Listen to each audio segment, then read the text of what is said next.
Here's what I want you to do. I want you to put your arm out like this, and I want you to tighten your arm. Make it tight, tighter, a little bit tighter, a little bit tighter. How many of you are breathing?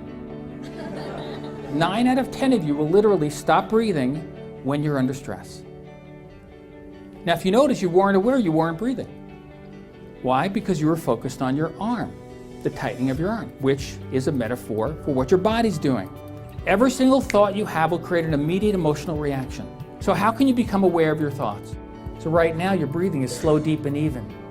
You're breathing in deeply through your nose, you're breathing out slowly through your mouth. Your shoulders are down, your stomach is soft. There's a slight space between your upper and lower lips.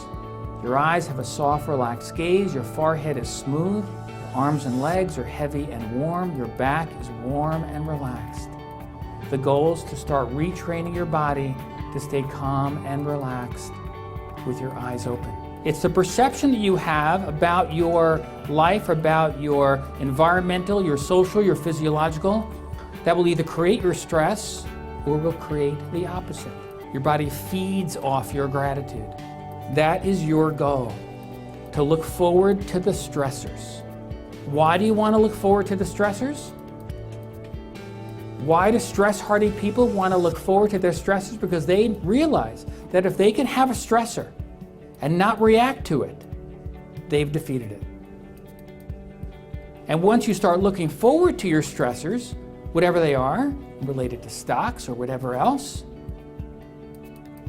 and move past it, you've won. My name's Robert Lawrence Friedman, and I want to thank you very much, everybody. Thank you so much.